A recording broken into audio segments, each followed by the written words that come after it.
today. We're gonna learn and play. Okay. Sing a song and pray. That's right. God really loves us. God really, really cares about you, me, our families. That's right. God's always right there. Woo! Let me fix my curls. You've tuned into Callie's world. That's right, boys and girls. Welcome to Callie's world. Hello, friends. It's your pal, Professor Callie. Welcome to my time lab. It's actually my room, but it looks a little labby, doesn't it? I just called my friend, Crystal. She's coming over to go on a time travel adventure of a lifetime. Hey, Callie! Whoa, still working on a time machine? Yep, this will be the coolest time machine of ever. Cool. What's all this stuff all over it? It looks like play blocks and rubber bands. This is all very important science, time traveling labby stuff.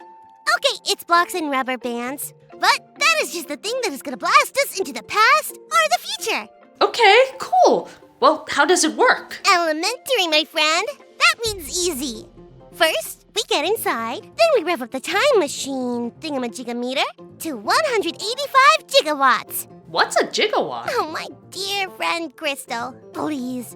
Okay, I actually have no idea what gigawatts are, but we rev it up to 185 of them. Then we start driving, and once we hit 85 miles per hour, That's really fast. it'll be a blasty blast to the pasty past, or the future future. Are you ready? Okay. A couple questions. One, how do we get inside? We're, well, way too big. Oh no! All this time working and I didn't even add a shrink ray! And second question, how do we drive it? Neither of us can drive, let alone driving a time machine revved up to 185 gigawatts and going 85 miles per hour? Oh no, so we'd have to travel forward in time first to learn to drive? I never thought about that.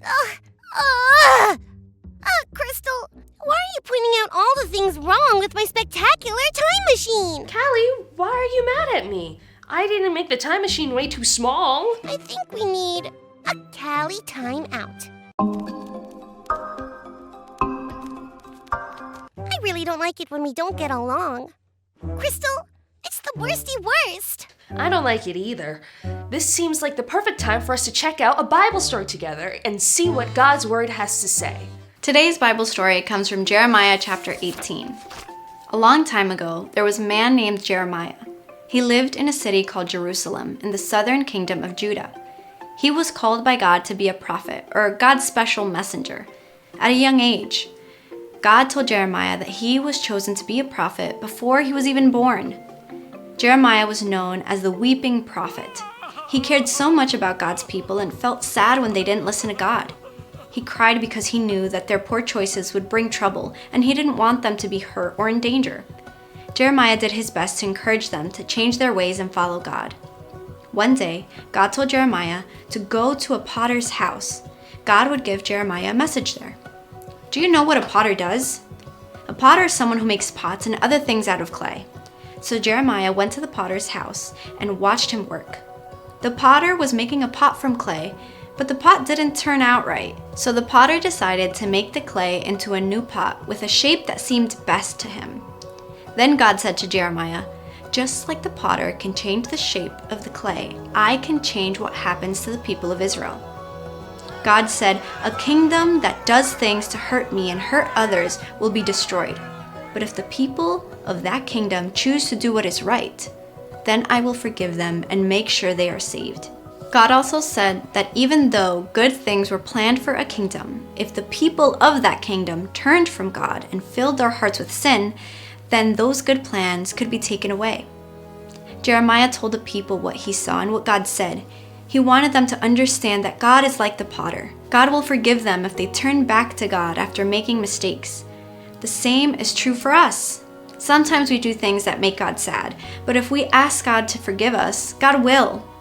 That's because God takes the time to forgive. I'm sorry, Crystal. You're right. This isn't a real time machine. I guess I was just sort of being goofy. That's okay, Callie. And actually, I'm sorry. I should have been a better friend. This time machine is like the first try for the Potter from the story. The Potter didn't give up on it.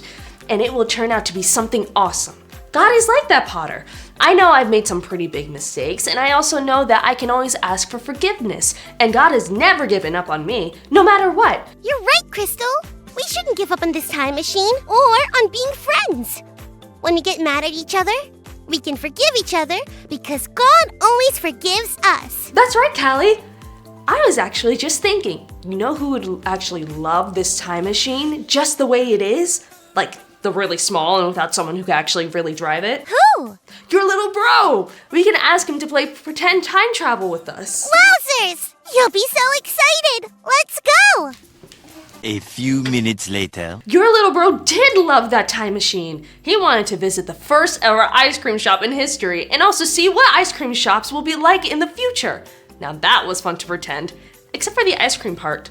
No pretending there. Delicious. It sure was. Oh, I need to remember to tell my mom we're running a little low on ice cream. But, Crystal, what made you think about using the time machine? That Bible story. The people in the story made mistakes when they chose not to listen and follow God. We all make those kinds of mistakes too sometimes, but God gave them a chance to be forgiven, and God's plan for them could still be something awesome. Just like the Potter with the clay, and us with this time machine. Maybe next time we'll do some real time traveling. Maybe indeed, Professor Callie. Travel through time and space and see God's love for you and me. It soars up way up high, beyond the stars and sky. God takes the time to forgive.